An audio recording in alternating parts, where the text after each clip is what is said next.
when I was turning 5 or so. Where's here? New York City. Okay, so where did you move? What area of New York City did you move to? Washington Heights. Oh, Washington Heights. Washington Heights. This is gonna be really weird, but I guess, and me and my brother, we've had this discussion, and we both agree that we've never really had that color issue. I mean, my cousins, when they were younger, they cut their bangs, or they got bangs, and I wanted bangs, and I cut my hair because my mom wasn't doing it for me, and she just told me, no, babe, their hair is different, so it's easier to manage for bangs than yours. So I can't really do bangs for your hair, and I never thought about that. It was only till an adult where I actually realized that I thought about it as it being a hair texture thing. At the time when I was a kid, I just thought, oh, my hair, it's just not gonna work. It's gonna be too much trouble. And I hated doing my hair anyway, so I was like, okay, forget it. But I think the only thing that sticks out to me was that in my mid-20s was when I realized that I was actually of color in my family. Because my family, my mother's side is predominantly like much lighter skinned than I am. They're not white or anything, but definitely there's a drastic difference in color.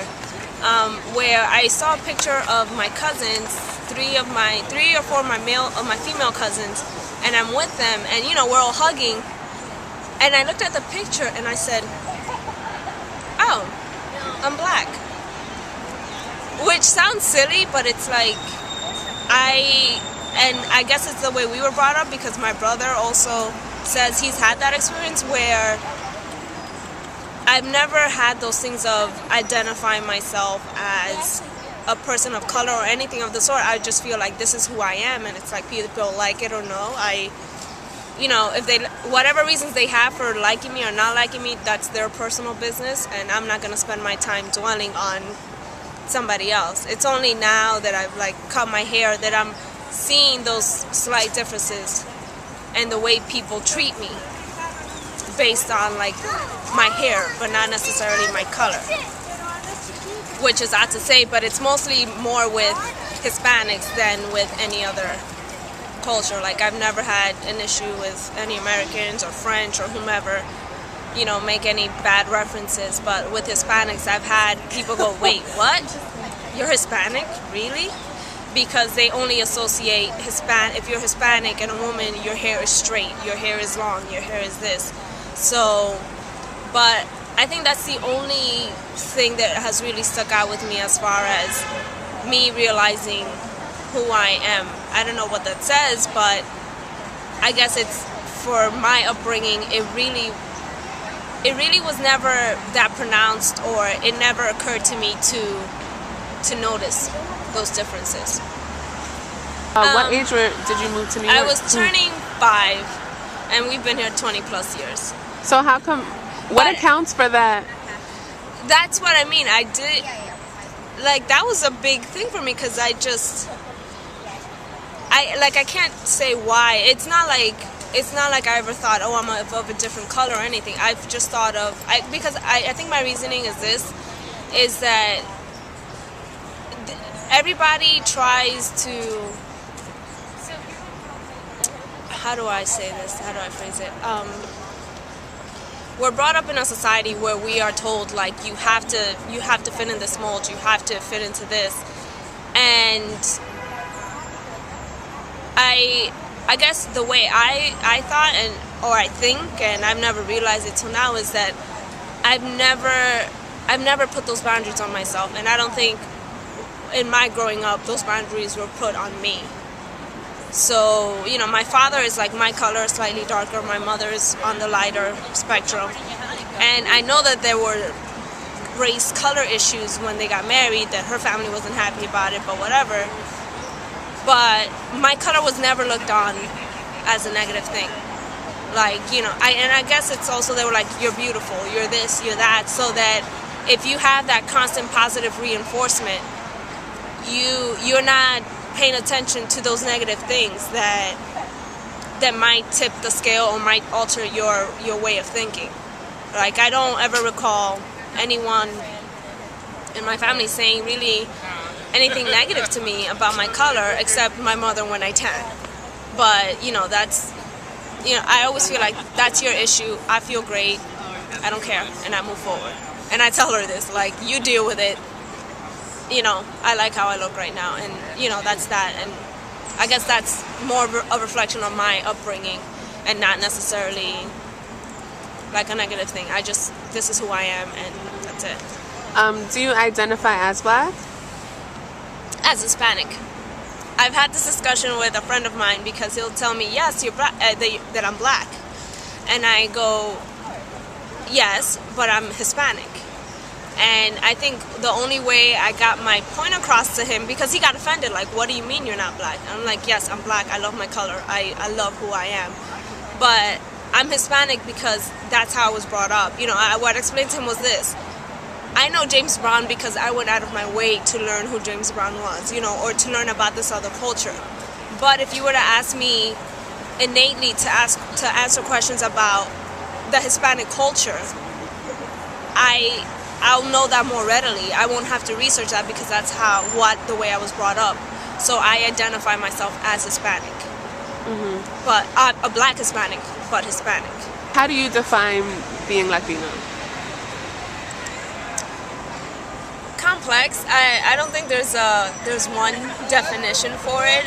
It's just one of those nuances. But I think overall just fun and positive and just, I don't know, I love it. Do you think the media perpetuates the look, the image, It definitely does. I actually didn't have a TV, or I took off my cable and everything and wasn't watching TV for a while. And prior to that, the TV that I used to watch would be like HBO or something like that. Like, it wasn't local network television. And I recently connected my cable just to have the local channels. And I called my friend and said, oh my God, television is white. Like, it's just white. Even all the shows that they have now, I mean, they have Mad Men, they have all these shows, but it's like, it's basically during a time where Black people were not really well presented on television, if they were on television. So ultimately, it's like, it's another form of oppression, of making you obsolete. Whereas, I don't know if you noticed, but when Obama was running, that's when I really started seeing more positive images of minorities on television. Like, you normally wouldn't see that they would show a Black family owning a home or having the fancy car, and it's like now you see it more often. But those are things that I think I've seen a stronger shift, or a shift towards. What about Spanish language TV? And I'm talking the news, the novelas, the whole nine. The news, the novelas. In that regard, because I don't really watch Spanish TV, and I think it's really because of that, because I'm always like, they don't have me up there. They never have had me up there. I think now is when I've noticed that some of the channels have like Dominican broadcasters and things like that, but they tend to be kind of showy and loud and doing all of this stuff. So with Spanish television, I never watched it. Like, I was never a girly girl, so my mother's punishment to me was to make me watch a novela. Like, if she didn't like something I was doing, she's like, you're gonna sit and you're gonna watch this novela with me, and I'd like cry, like, please, I promise I won't do it, like. So with Spanish TV, I can't speak much on, except the little times that I've, like, just for 2 seconds saw something. And I think one of the few times when I was like, oh, that's a Dominican on TV, Spanish, and just then kept it moving. So I was raised in a family. I have 4 brothers, and when I was growing up, it was predominantly male, as far as my upbringing. So I have a whole bunch of cousins, and I can't say I think it starts off with my father, in regards to machismo, which is, I've never really had that authoritative Hispanic male figure that's like, no, this is what you're supposed to do, or anything like that. And an example of that was when I was going through puberty, you start getting some curves, so your jeans get tighter, you know, you're showing off, etc. And one day, it turns out my brothers were walking behind me, and their friends had been checking me out the whole time. So they got home, ran to my father, and told him, tell her she's not allowed to wear those jeans because, you know, because she can't be showing off her body like that. And my father's response was, well, listen, you guys like to wear your pants sagging under your butt, and I don't tell you not to. Why am I gonna tell her not to? So that whole thing of Latino men being very controlling, and, you know, I can't say personally I've had that experience. I've had a very positive experience, and I guess it's also because I was raised with so many men where you see the good, you see the bad, you know, you see them being heartbroken, or you see them happy or drunk or stupid. So I can't say I've had that overbearingness. That stereotype. That stereotype, yeah. I can't say that I've had it. My father has always been very open, very positive person. So it's never even, he's never tried to control me. He's never said you can't do this. To the contrary, like, if he sees I've had jobs where I'm working a crazy amount of hours, he's like, no, you're young, you should go out, you should have fun, you should be meeting people. So I can't really speak to the machismo factor in stereotypes. Religiously, how do you identify? How does your family identify? My family claims to be Catholic, but you know, it's like you only go during the big events. Religious? I'm not religious at all. Like, I believe that there's a higher power, yes, but am I gonna go into an institution to be told what to think and how to interpret? No, I think if you have enough common sense to know what's right from wrong, then you'll be okay in society. Like, you'll be all right. So tell me about this love-hate relationship that you have with DR. It's been like, I love Dominicans, love my country, but when I see all the racial undertones, my mother's family in DR, where she was born, it's an hour away from the Haitian border, La Descubierta. And during that time, my hair was halfway natural and halfway straight, so it looked like crazy. And again, I'm not afraid of tanning, so I looked extra dark, and you know, I had no problem with it. And it's a 5-hour bus trip, so me and my brother get on the bus. For whatever reason, the bus is being detained, so we're sitting in the back just waiting for them to move. And this cop comes in, and you know, is like walking around trying to look like he has some authority and, you know, whatever. So he sees me and my brother, walks to the back, and starts questioning my brother. I don't remember what the questions were, but you know, he's like asking him questions, you know, like, and I'm quiet because I have nothing to add to it, I have nothing to say.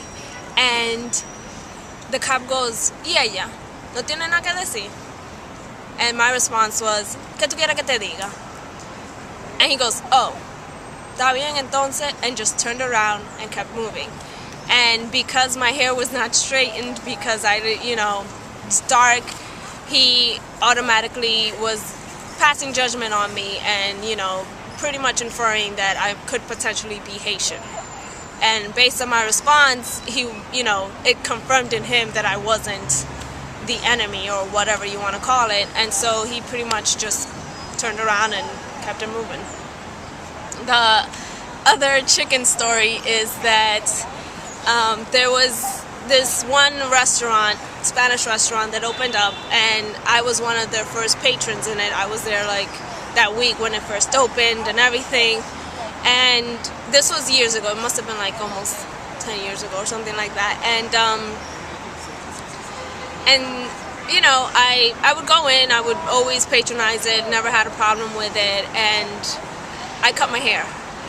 And granted, I hadn't been there in quite some time or whatever. This doesn't justify their actions at all. But, you know, I went in when my hair was cut, and the first time I went in, they were like, oh, it's going to be 15-20 minutes. And, you know, I'm like, oh, all right, that sucks, forget it, I'll just get something else. My mother again sends me at a different time. You know, this is like in a trajectory of a few months, not back to back or anything. And she sends me again. And again, I get the same response. But I started noticing that the girl that I would make the request to would give me the good look over, the hard up and down, and then make a face. And then tell me no. And then, well, not no, it's going to be 15, 20 minutes. It's going to be 25 to 30 minutes. And, you know, and at some point I'm like, are you kidding me? Like, come on, this is ridiculous. Don't you have, like, the chicken's right there? Like, I could see it. And her colleague would come over like, hey, what's going on? And she would look at me, look at her colleague, and then her colleague would go, yeah, it's going to be 15 to 20 minutes. It's going to be like 30 minutes. Or she would tell her, it's going to take 30 minutes, right? And her colleague would say, yeah, it's going to take 30 minutes.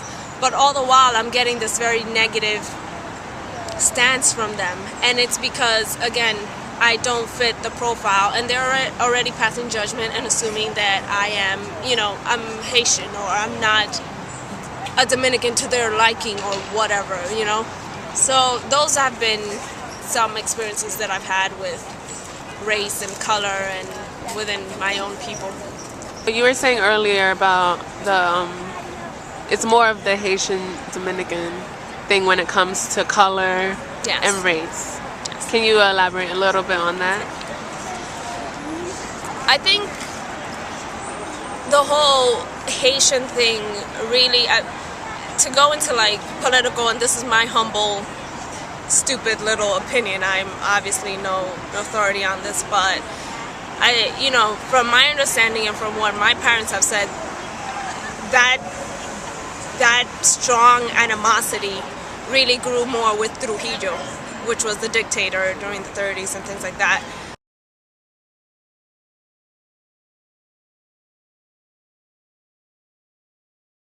Where he really made it a point to make those distinctions of color.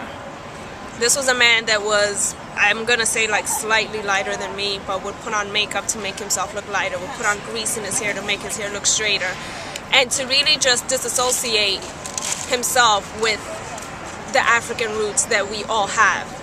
You know, it's like we're not Taino. I believe only 5% of the entire Caribbean population is Taino. So let's face it, we're African and we have to accept it. But I think for the Dominican culture, he's the one that really made that distinction and made it so strong that it's like you have generations upon generations that have this animosity toward pretty much who they are.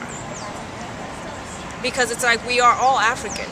You can't deny that. It's like our color, our hair, our nose, our eyes, our lips, our everything, our bodies.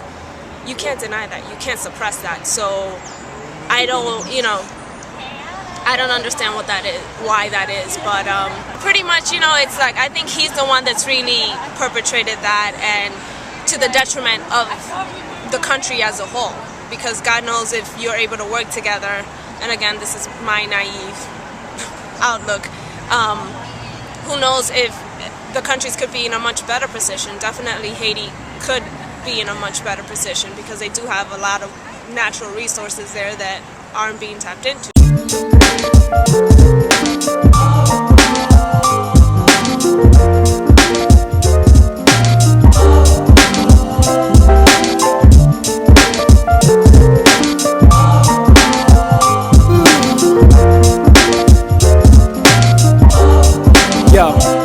Faces of angels, see the mirror and overlook the halos. Apply the mascara. This is someone that, because of his own self-loathing, has projected that for generations. I mean, he's been dead for how many years, and there's still that strong animosity because that was a part of him that he didn't like, and he's projected that into a whole culture. And you know, it's hard to take that back. I mean, and there are Dominicans that you know, there are a lot of Dominicans that claim their African roots and don't have any issues with Haitians and things like that. But again, it's like when you're dealing with a whole country that's actually living there, that's hard to just weed out completely, and it's gonna take time. You really have to understand your culture more and stop trying to glamorize cultures that ultimately have oppressed you. Why are you, why are you trying to change the history of yourself, or just alter it, not change it, but alter it in a way it's positive to other cultures that haven't really done anything but made you self-conscious. So that's what doesn't make sense to me, and that's what I wish they would understand more, that it's like you're glorifying someone that, it's like we were talking about, if you come to the U.S., you're automatically a minority. You're automatically beneath someone else. And, they fail to see that. It's like those people that are putting judgment on now, if you were to come to the U.S., are the people that you will be working side by side with, and you'll have to learn to get along with. So, I don't know, it's a mixed bag. Like, I love my culture and everything, but that's the good and the bad, where you're able to pick out what's good about it and what's bad about it, and hopefully find a way to put some change into it in your own way, what little things you can do.